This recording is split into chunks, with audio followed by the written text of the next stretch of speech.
search is complete. I'd better learn to hide my true nature from the mortals. But what about my thirst for blood?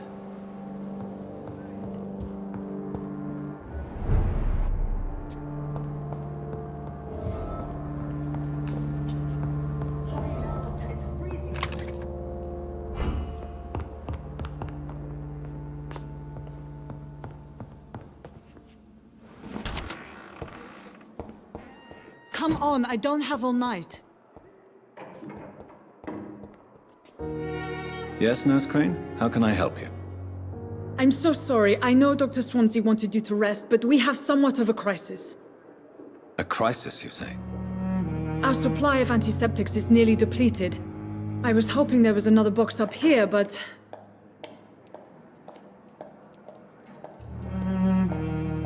What type of hospital are you running?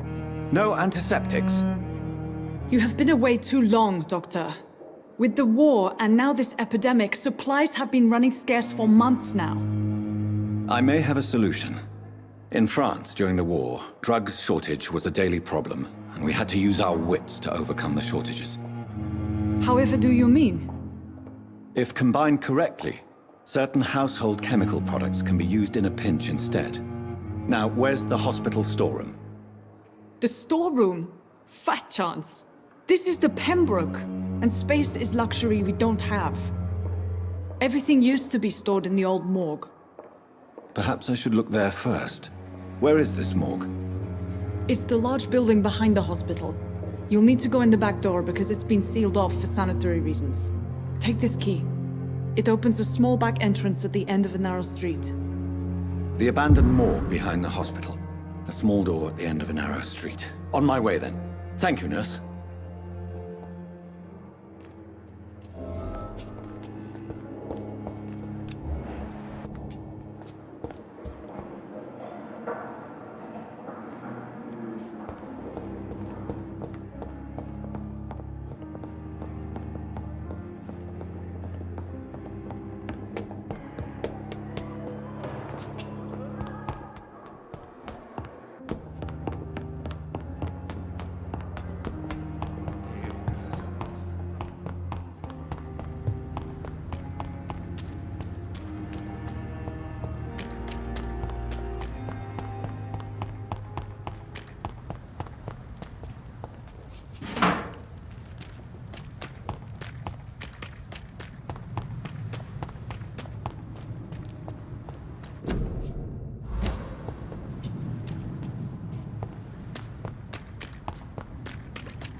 It's locked, all right.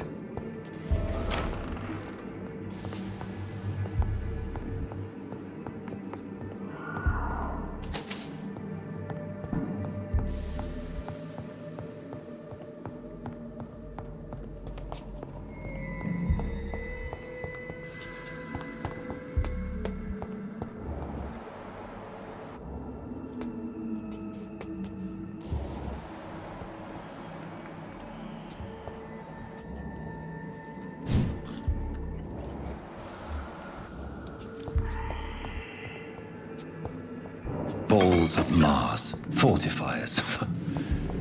As popular as they are ineffective.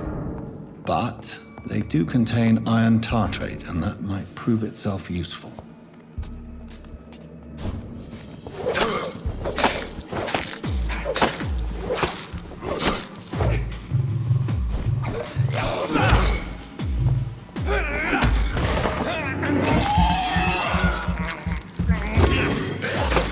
Behavior is similar to the infected William Bishop.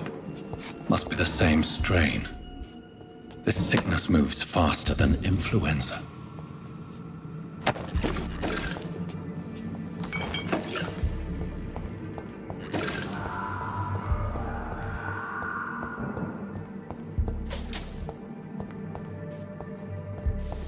I cannot enter.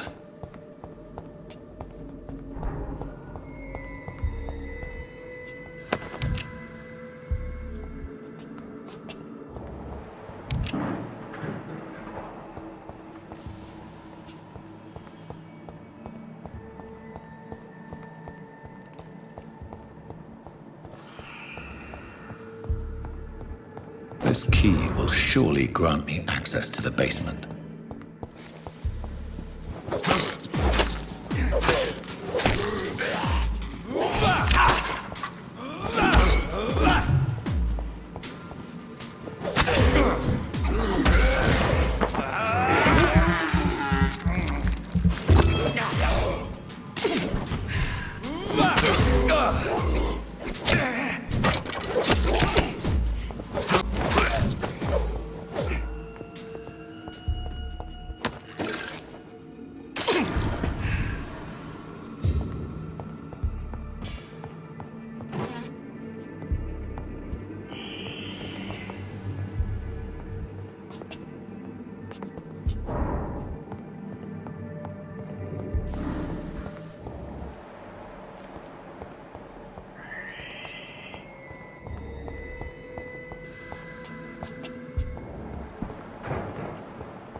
These scowls feed from corpses and the husks of animals. They're not after blood.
Mr. Connor's injuries don't match the report.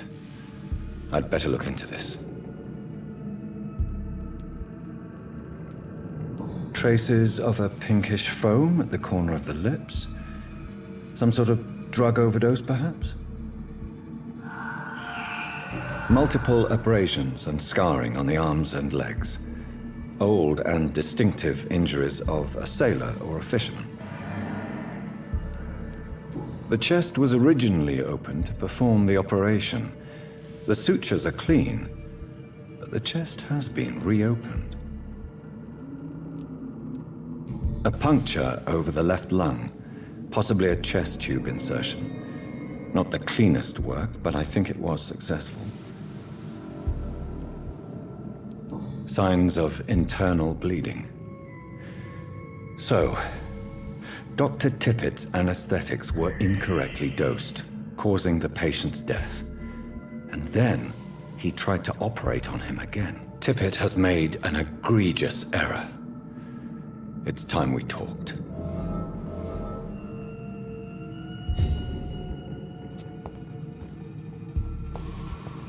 It's locked.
Skulls can be so ferocious. I'm not sure I can defeat them without becoming stronger. To drink blood is so tempting. Sodium hypochlorite. Dangerous to administer, but efficient in the proper dosage.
Tippett has made an egregious error. It's time we talked.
It's locked.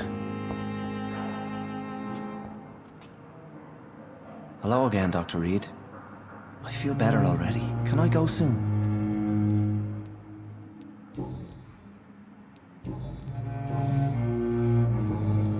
Goodbye, Mr. Hampton. We'll talk again later. See her again.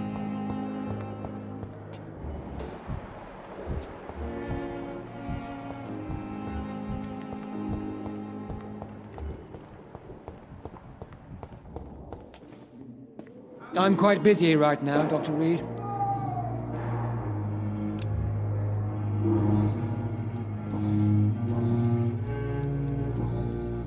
Thank you for your time. We'll talk later.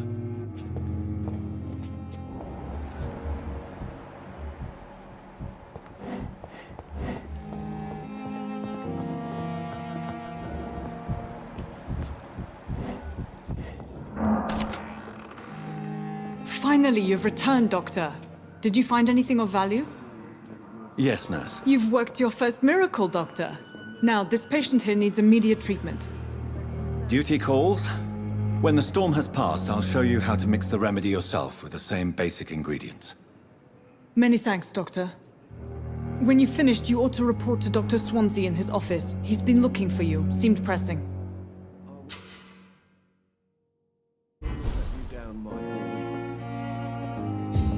Dr. Reid, may I help you?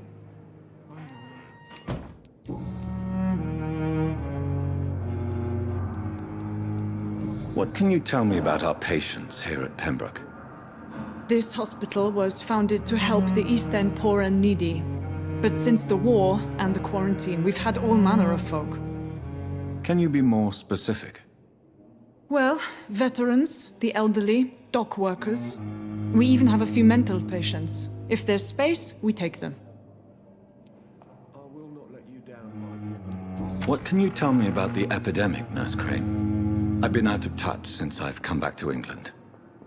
Everyday folk don't know how bad it is. The papers certainly won't tell them. Not as long as the war is raging on, anyway.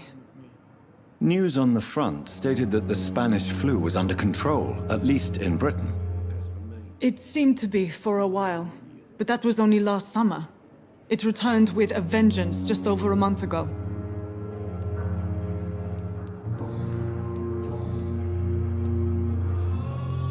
For how long have you been working here, Nurse Crane?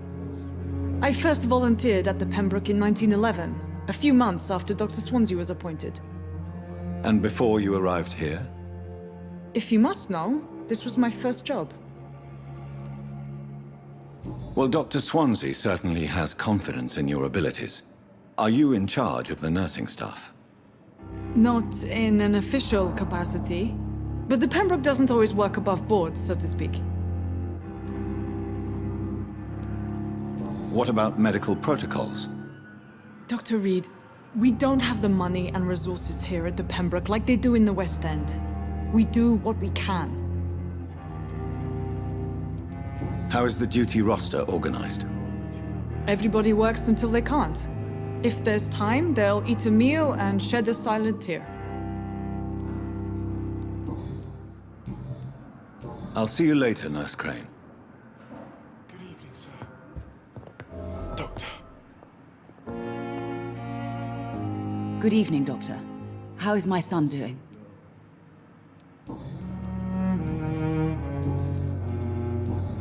Do you require medical attention as well, Mrs. Goswick? I have other concerns right now, Doctor. But I'm fine, thank you. Goodbye, Mrs. Goswick. I'm all right. Let you down, my boy. Don't waste your time with me. Good evening, Mr. Goswick. How are you? I'm okay. Do you need any help? I'm afraid I may, sir. I don't mean to be a burden.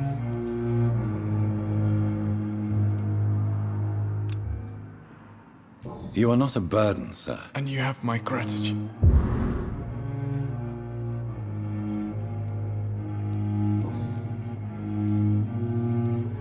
Why did your mother have you hospitalized here?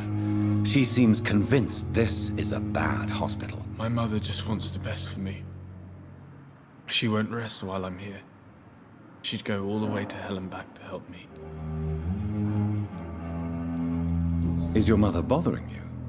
As your doctor, I can ask her to leave you alone if you would prefer. That's tempting, Doctor. But you have no idea what my mother is capable of. She would tie herself to my bed if you asked her to leave.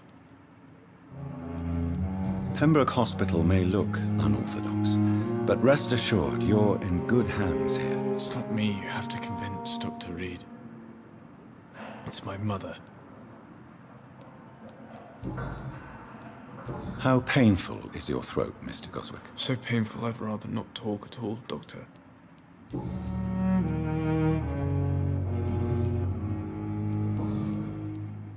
Tell me about yourself, Mr. Goswick. I don't want to talk, Doctor.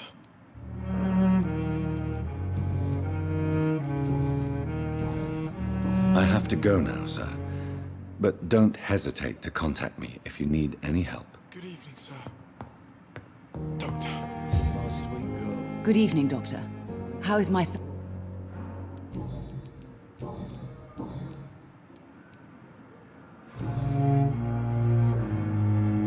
Good.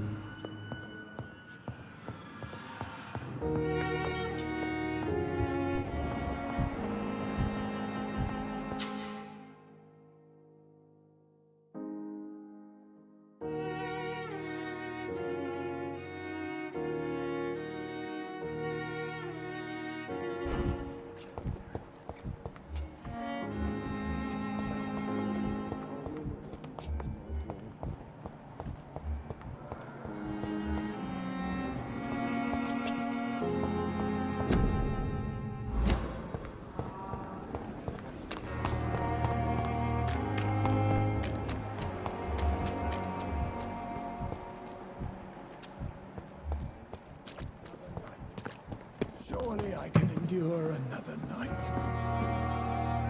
Good evening, sir. So it is true. The famous Dr. Reid has joined us. I can't think of any better news during these terrible times. Do we know each other? Actually, yes. We met once before, at the Rockefeller University in New York. Dr. Tippett, yes, I remember. I was assisting Professor Carell in his research about coronary bypasses. He had nothing but praise for you. He was also very confident about your future. And look at you now. Eminent surgeon and blood transfusion specialist. What is the Pembroke Hospital situation? And please, speak freely. This hospital is not exactly the best of London. I'm sure you are used to working in a better environment.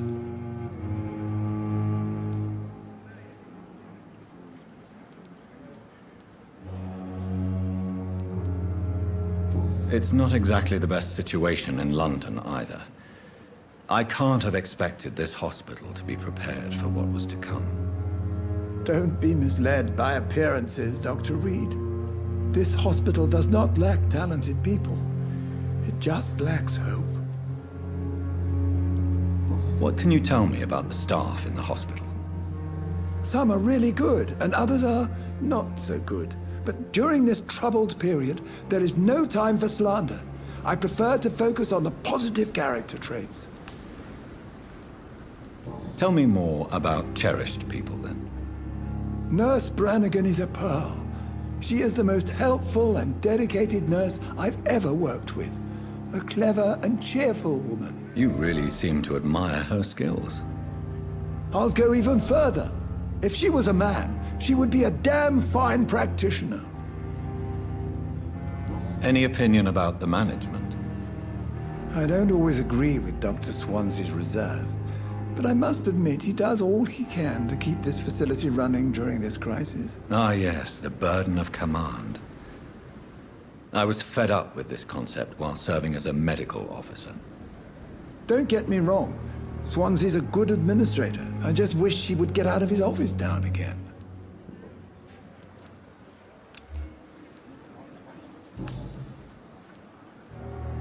You're exhausting yourself, Corcoran. Maybe you should think about preserving your strength. No. We must keep on healing all those poor souls. We are the last rampart before chaos. Once more unto the breach.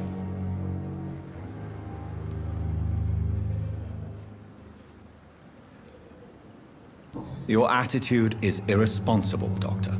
Believe me, I've seen so many medical errors caused by exhaustion during the war. You're right. This is a war, Dr. Reid, and I don't intend to surrender. Corcoran, I want you to tell me about Mr. Connor. How did he die? What happened? He was my patient. He died because of my mistake. That's the blunt truth. What was the nature of the mistake? It was a twofold error. My diagnosis was wrong, and the administered dosage was too strong. Who was this patient? I don't know. Some sick man from the docks, maybe a fisherman. I had no time to talk with him. No one claimed a body. Why not stop practicing? Are you mad? I killed that man, I admit it, and it won't happen again. I have saved so many lives since then.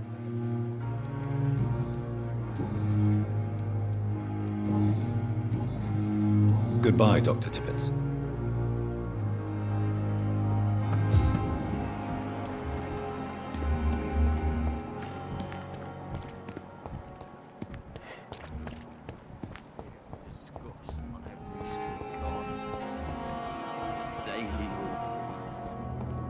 I cannot enter.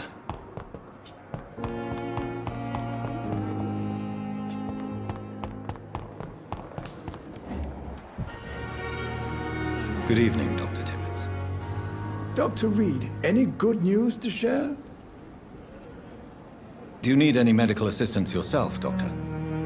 Come on, don't be ridiculous, dear colleague. Goodbye, Dr. Tippett.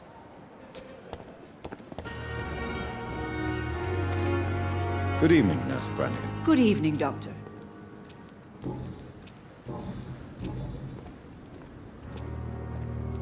Why does Dr. Tippett claim you're the main reason he keeps working, despite his fatigue? If it wasn't for him, I probably would have left the Pembroke years ago.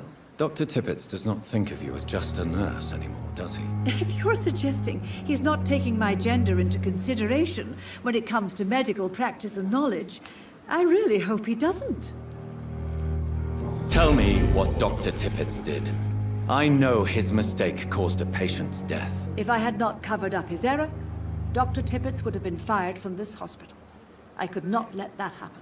You can't allow your emotions to dictate your conduct concerning patients, Nurse Brannigan. Look around you, Dr. Reid. Do you really think we can afford to lose a brilliant practitioner like Dr. Tippett in our situation? Perhaps you did it with the best intentions, Nurse Brannigan, but you took a great risk. Must I remind you that a man died? You mean you've never made a mistake? Never covered your tracks? Come on, Doctor. I wasn't born yesterday.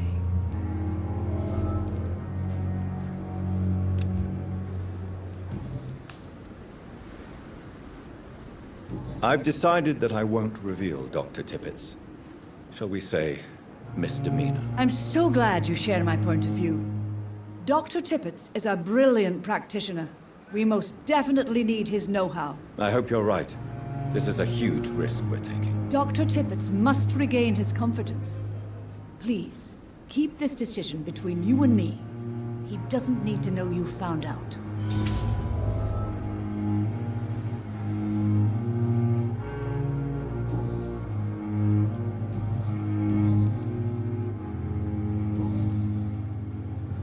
Goodbye, nurse. Call me if you need assistance. Good evening, Nurse Brown. Good evening. Do you require medical assistance, nurse? Thank you for your concern, but I'm fine. Goodbye, nurse. Perhaps I should have considered the offer from that Callaghan.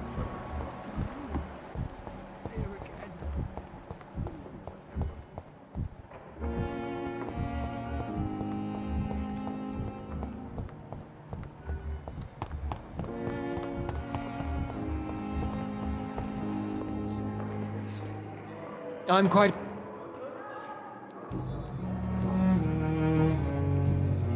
Thank you for your time.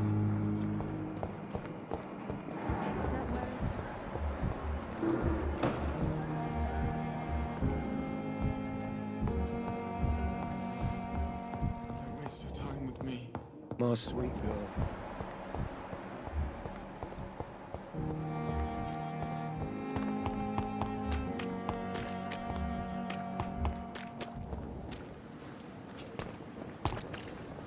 Good evening, Dr. Timmons. Dr. Reid,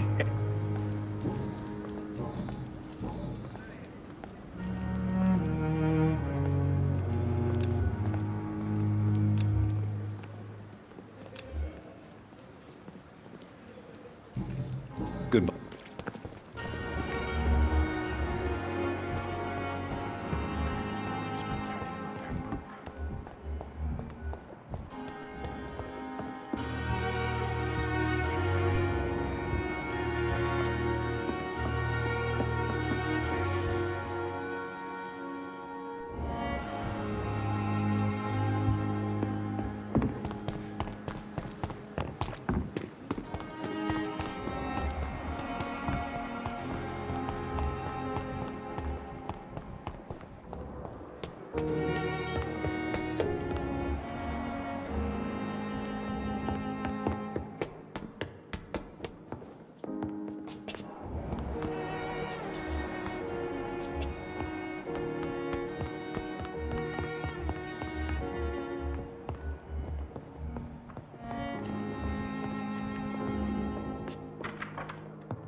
Please, Jonathan, come in.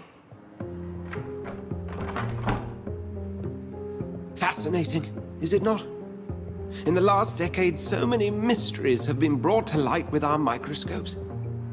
The human body, biology's penultimate frontier.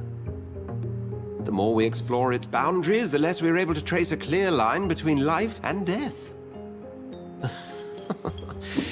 You, my friend, have a foot in both countries. The view must be vertiginous. It's at least as vertiginous as chatting about vampires with you, I would say. This must be all so new to you. This area of town, the hospital, a brand new life. How stimulating it must be.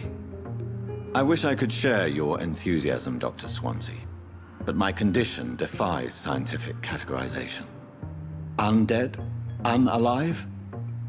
Immortality defies logic. I cannot express my thrill at this serendipitous turn of events. The world's most eminent specialist in blood transfusions, a vampire. One might say a gift from heaven.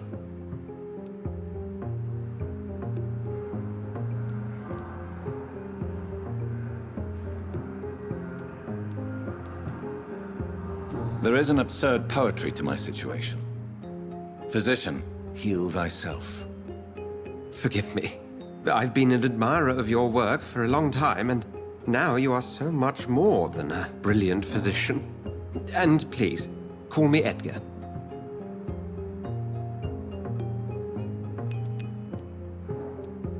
There is no need to apologize, Edgar.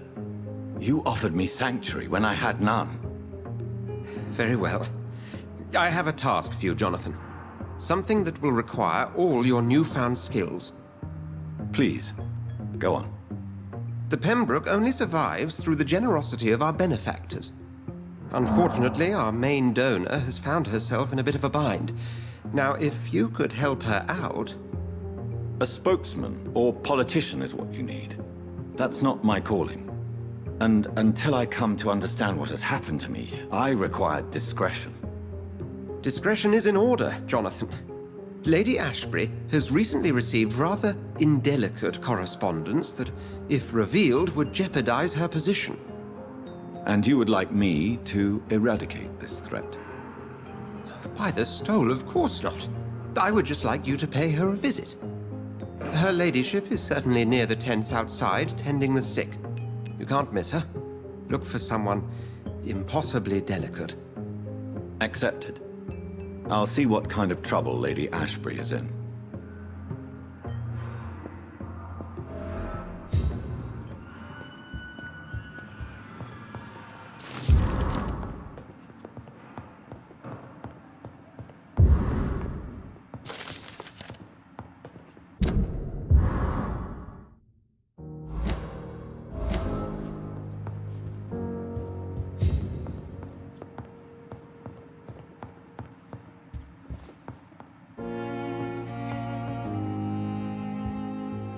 Do you need something, Jonathan?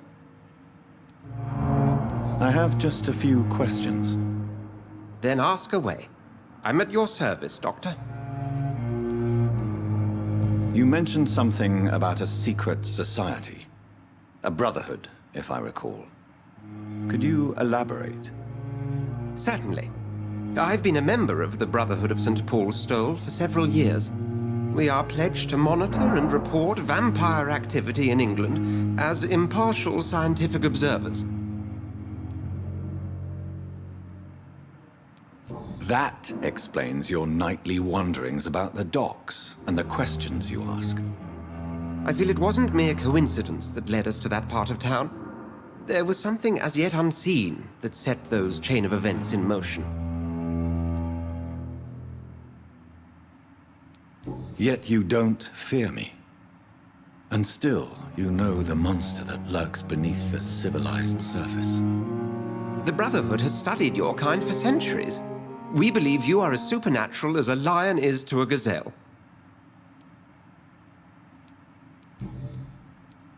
Since you seem quite the expert on vampires, what could you tell me about my condition and how it came about? As men of science, our first step is always to start with what we know. Forget the myths, the hackneyed scrawlings, and the penny dreadfuls. They do not scratch the surface of the truth you now find yourself in. The sun. The morning following my transformation. Its rays burned me. There was pain, smoke, and my skin blackened. You will find there is very little that can kill a vampire, my friend. You have been offered relative immortality. The sun will most certainly hurt you, leaving you weakened and damaged, but it will not destroy you. Must I take a life to live? You are a vampire. You feed, and blood is the sole sustenance that can sustain your immortal frame. And only a living creature contains the nourishment you require.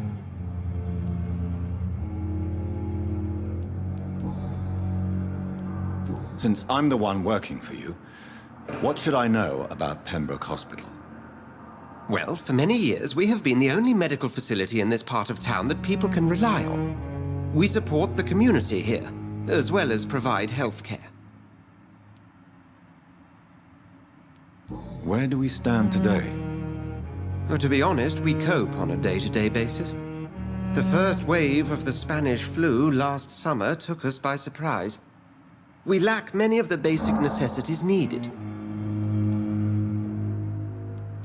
What do you expect of me? What we need is hope.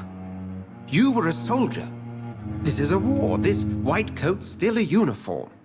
We fight to help the poor, the sick of the East End, the forgotten. The man we pursued and slew in the canning factory, William Bishop, I believe, was he a vampire? He was a Skald, technically speaking. The debate rages as to their classification.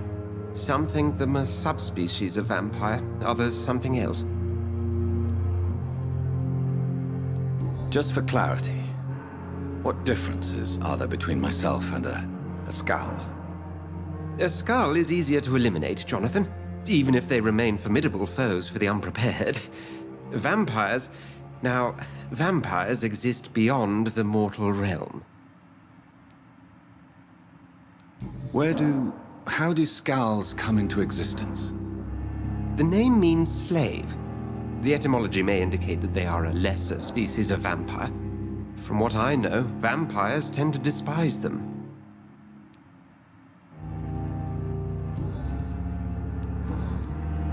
We'll see each other again soon, Edgar.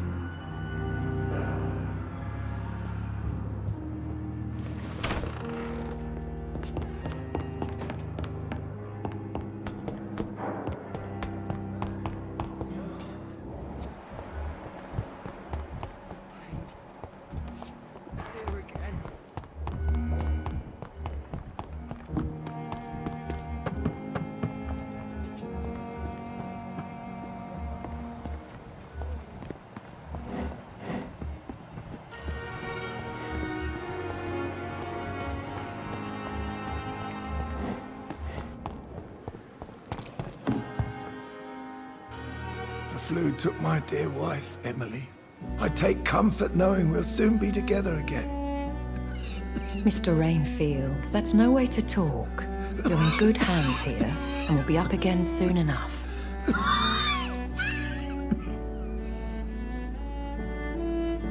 Now do me a kindness and get some sleep. I'll be back round later. Your words are kind, the blessings of an angel. You're the sweet, sweet Lady of Mercy.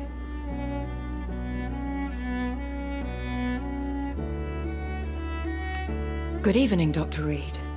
It's a pleasure to see you again. You seem surprised. Dr. Swansea has brought me up to speed concerning your recent appointment to Pembroke Hospital. You're a the lady who saved me that night, before vanishing into thin air. I remember you from the pub with Dr. Swansea. Indeed. Allow me to introduce myself formally this time. My name is Lady Ashbury. I remember you well, in spite of the brevity of our encounter.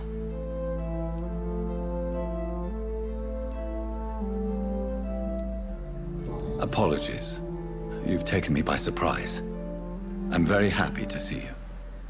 The pleasure is mine, Doctor. I hope you're more disposed to answer my questions now.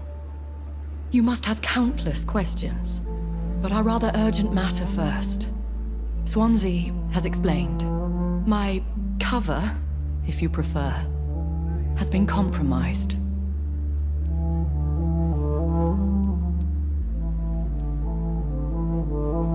Have any of the patients given you trouble? These poor souls have so little left to live for. I do my best to ease their pain.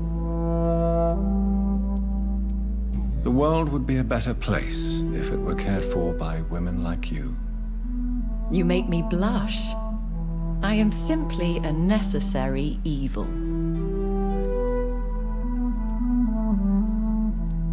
Pardon my boldness, Your Ladyship, but I have questions concerning this condition we share. As a newborn, your hunger for answers is rivaled only by your thirst for blood. But the questions need wait. I'm a scientist. My trade is in the deciphering of mysteries, and I need information to feed my mind. I will gladly answer every question you have, but first, prove yourself capable of resolving my predicament without eating the culprit. Dr. Swansea has commissioned me to be your agent in this matter. You could start by explaining what's amiss. These past insufferable weeks, I've been the victim of extortion. I've made a first payment, but the blackmailer grows greedy. I must refuse his most recent demands.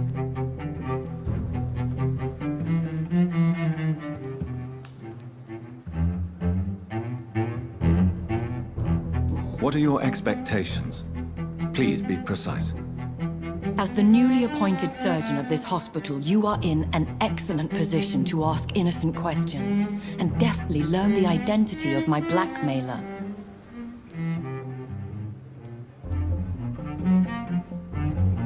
Who would be so foolish as to threaten you? A kindred spirit. Even if it were the case, and I highly doubt it, a vampire would have asked for something more valuable than money. My suspicions lean toward a patient or their family. If we're dealing with an ordinary criminal, surely you've the means to deal with it yourself, if I may. As immortal tradition doth dictate, all fangs and hypnotic eyes ablaze, the blood would run like a river. That's what I hope to avoid. Violence has a tendency to spiral out of control. Please continue. Every detail is essential. I'm your man. My embarrassment in this matter is eclipsed only by my shame at having put the hospital at risk. The threat from our anonymous scoundrel is clear. A list of dates. My visits coinciding with the dates of suspicious patient deaths due to massive blood loss.